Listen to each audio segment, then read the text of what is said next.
जी हाँ दोस्तों, आज इस वीडियो में हम जानेंगे क्या मेल फैक्टर प्लस खाने से, क्या सिर्फ मेल फैक्टर प्लस खाने से आपका इरेक्टाइल डिस्फंक्शन की प्रॉब्लम ठीक हो सकती है या नहीं हो सकती है। इस सवाल का क्या है जवाब।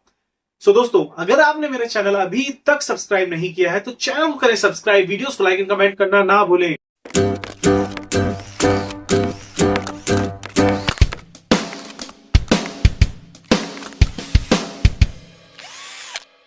दोस्तों, ये वीडियो थोड़ा सा लंबा हो सकता है। जिन लोगों को इरेक्टाइल डिस्फंक्शन है वो इस वीडियो को पूरा देखें, बिकॉज थोड़ी बहुत जानकारी लेकर के आप इस परेशानी को ठीक नहीं कर सकते हैं। आपको सही जानकारी की जरूरत है, क्योंकि मैं ये चीज शर्त लगा कह सकता हूं, जो भी इंडिविजुअल आपको प्रोडक्ट सजेस्ट कर रहा है, जिसके भी ज्ञान से आप प्रोडक्ट ले रहे हो, या तो उसने पूरी जानकारी आपको अभी तक नहीं दी है, वो अपने पैसे बनाने के चक्कर में है, या आप कहीं से सुनी सुनाई खबर के ऊपर प्रोडक्ट परचेज करने की कोशिश कर रहे हैं। वीडियो को पूरा देखें, पूरा इंफॉर्मेशन लें और तब डिसीजन लें कि आपको क्या करना है। चलें वीडियो शुरू करते हैं। दोस्तों, सबसे पहला सवाल आता है कि इरेक्टाइल डिस्फंक्शन है क्या और होता कैसे है। क्योंकि दोस्तों, जब तक आप प्रॉब्लम को नहीं समझेंगे तब तक आप उसका सही सॉल्यूशन नहीं खोज सकते हैं। और मैं इस चीज की गारंटी दे सकता हूं, आज की डेट में आपके जितने भी ट्रेनर, जितने भी कोचेस आपको मेल फैक्टर प्लस दे रहे हैं इरेक्टाइल डिस्फंक्शन के लिए, मैं इस चीज का शर्त लगा कह सकता हूं कि उनको आधे से ज्यादा कॉजेज का पता ही नहीं है कि ये कॉजेज भी इस प्रॉब्लम का कारण हो सकते हैं।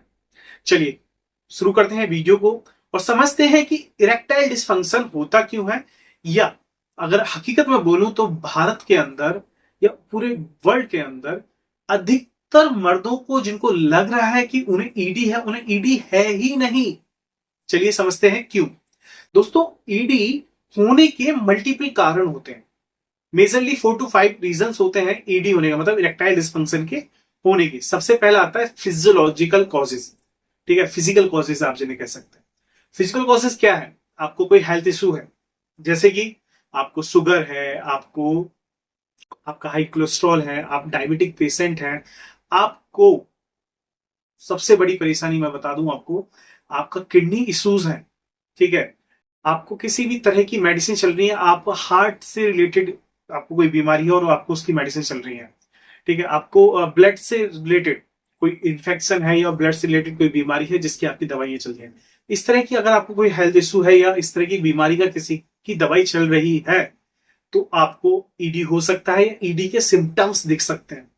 सेकंड कॉज होता है दोस्तों आपका लाइफस्टाइल। जी हाँ, जो कि मैं कह सकता हूं आज की समय का सबसे बड़ा कॉज है। आपको ओबिसिटी है, आप बहुत ज्यादा, आपको मोटापा आ गया है। ठीक है, सेकंड कॉज होता है आपका इसके अंदर ही, लाइफस्टाइल कॉज के अंदर आपका खान पान सही नहीं है। आपकी लाइफस्टाइल के अंदर एक्सरसाइज है ही नहीं, जिसके चलते ब्लड सर्कुलेशन आपका बहुत ज्यादा स्लो हो गया है, बॉडी में प्रॉपर ब्लड सर्कुलेट नहीं हो रहा है। ठीक है, आप बहुत ज्यादा स्मोकिंग करते हैं, आप बहुत ज्यादा ड्रिंक करते हैं। ठीक है, ये कॉजेज भी हैं जो आपका इरेक्टाइल डिस्फंक्शन को करते हैं, इरेक्टाइल डिस्फंक्शन की प्रॉब्लम लाते हैं या उस तरह के सिम्टम्स आपको दिखाते हैं। ठीक, देन तीसरे कॉज आता है आपका हार्मोन इम्बैलेंस। जी हाँ, आपका थायराइड अगर इम्बैलेंस है तो आपको इरेक्टाइल डिस्फंक्शन हो सकता है या सिम्टम दिख सकते हैं। सेम अगर आपका टेस्टोस्टेरोन लेवल भी कम है तो भी आपको सेम इश्यूज देखने के लिए मिल सकते हैं। चौथा कॉज, अगर आपकी, ध्यान से सुनिएगा क्योंकि ये बहुत बड़ा कॉज है और लोग बाग इस चीज को नहीं समझते हैं। फिजियोलॉजिकल कॉजेज मतलब आपका साइकोलॉजिकली दिमाग के द्वारा जो प्रॉब्लम आपको हो रही है, मतलब आपको एंजाइटी है, आपको डिप्रेशन है, आपको स्ट्रेस है किसी भी तरह का, या इनकी दवाइयां चल रही हैं तो आपको हो सकता है। एंड बहुत बड़ी चीज, एक परफॉर्मेंस की जो एंजाइटी ले लेते हैं, स्ट्रेस ले लेते हैं कि यार मेरे को इतना करना ही है। भाई, आप कोई मैराथन नहीं दौड़ रहे हो, आप कोई कंपटीशन में पार्ट नहीं ले रहे हैं जिसमें आपको फर्स्ट नंबर ही लेके आना है। क्रिकेट के अंदर सचिन तेंदुलकर भगवान माने जाते हैं, वो भी 0 पर आउट हुए हैं। इट मीन्स कि जरूरी नहीं है कि आप हर बार 100 स्कोर करें, तो उसकी एंजाइटी मत लो, उसके लिए स्ट्रेस मत लो। वो एक नेचुरल कॉल है और उसको फील करो। ठीक है, देन फिफ्थ रीजन होता है जो कि बहुत ही कम लोग जिस चीज को एड्रेस कर पाते हैं, सेंसिटिविटी।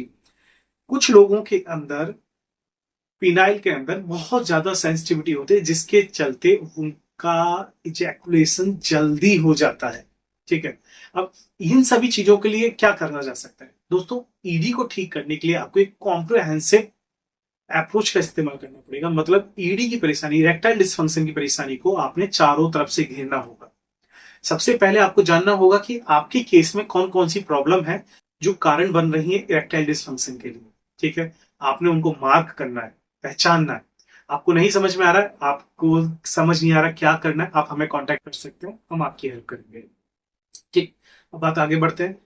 जब आपने अपनी प्रॉब्लम्स को एड्रेस कर लिया कि हाँ भाई ये प्रॉब्लम है, देन उनको क्योर करना है। कैसे? जब आप एनएचएस सेंटर के पास आते हैं तो सिर्फ हम आपको, ऐसा नहीं है कि आपको मिल फैक्टर प्लस दे दिया कि लो भैया खाओ इससे ठीक हो जाओ, नहीं।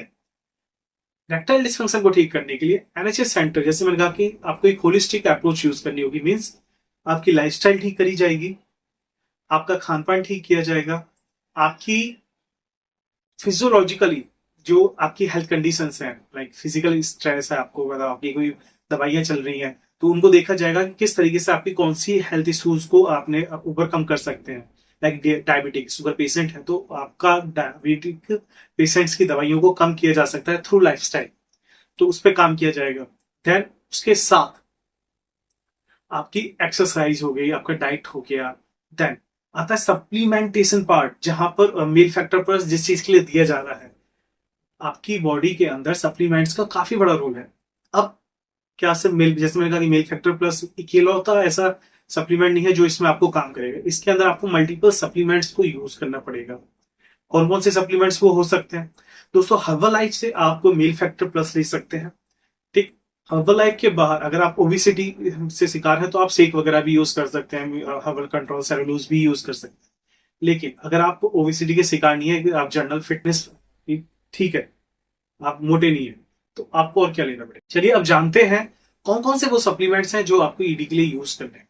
सबसे पहला आता है आपका गैनोडर्मा। जी हाँ, आप मिल्क फैक्टर प्लस के साथ ऐड करेंगे गैनोडर्मा, जो कि आपके स्ट्रेस लेवल्स को कम करेगा, साथ ही साथ आपकी बॉडी में एनर्जी लेकर के आएगा। देन फिर आप लेते हैं एलार्जिनिन, जो कि आपकी बॉडी में ऑक्सीजन की सप्लाई को बढ़ाएगा।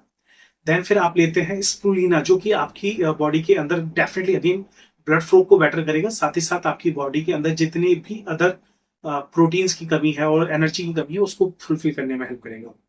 देन इसके बाद आता है कैल्शियम D3। जी हाँ, कैल्शियम एंड विटामिन D3 भी अगर आपके अंदर कम है तो भी आपको ये प्रॉब्लम फेस करनी पड़ सकती है, तो वो भी आपके में ऐड की जाएगी जिससे आपकी प्रॉब्लम में रिलीफ मिलेगा। देन इसके अलावा आपको यूज करना है कॉन्ज्यूमिंग Q10। ठीक है, एंड लास्ट आपने यूज करना है प्राइम एनर्जी बूस्टर। ये 5 से 6 सप्लीमेंट्स हैं जो कि आपने यूज करने हैं। एंड अगर मैं प्राइसिंग की बात करूं तो हार्डली 2 से 3 हजार रुपए की रेंज के अंदर ये सप्लीमेंट पड़ेंगे। एंड विद इन 90 डेज आपने देख सकते हैं कि आपकी इरेक्टाइल डिसफंक्शन की प्रॉब्लम में, या मैं कह सकता हूं जो सिम्टम्स आपको अभी दिख रहे हैं, इसमें आप ओवर 60 to 70% रिकवरी फील कर सकते हैं। इतने सारे सप्लीमेंट, आप सोचेंगे क्या ये सारे सप्लीमेंट्स मुझे लेना है? नहीं दोस्तों, ये डिपेंड करता है आपकी हेल्थ कंडीशन के ऊपर। जैसे कि मैंने कहा कि एनएचएस सेंटर देखता है कि भाई आपको क्या प्रॉब्लम है, कौन सी प्रॉब्लम आपके केस में ट्रिगर कर रही है, उस प्रॉब्लम के अकॉर्डिंग आपको प्रोडक्ट सजेस्ट किया जाता है। ठीक है, अब बारी आती है कि ये प्रोडक्ट्स आप परचेज कहाँ से कर सकते हैं। जैसे कि आप जानते हैं कि हर्बल लाइफ के प्रोडक्ट तो हम अवेलेबल कराते ही हैं, साथ ही साथ जितने भी प्रोडक्ट्स के मैंने नाम लिए हैं ये सभी प्रोडक्ट्स भी हम अवेलेबल कराते हैं, एंड वो भी बाकायदा गारंटी के साथ। मतलब गारंटी के साथ मीन्स की original product with best price. So अगर आपको इरेक्टाइल डिसफंक्शन या इसके सिम्टम्स दिख रहे हैं तो अभी कांटेक्ट करें हमारे इस नंबर पर। चले दोस्तों, उम्मीद करता हूं कि आपको इस वीडियो से काफी ज्यादा जानकारी मिली होगी और आपको समझ में आया होगा कि आपने क्या करना है, किस तरीके से आप अपनी इरेक्टाइल डिसफंक्शन को कंट्रोल कर सकते हैं। चलें मिलते हैं अगली वीडियो में, तब तक के लिए जय हिंद।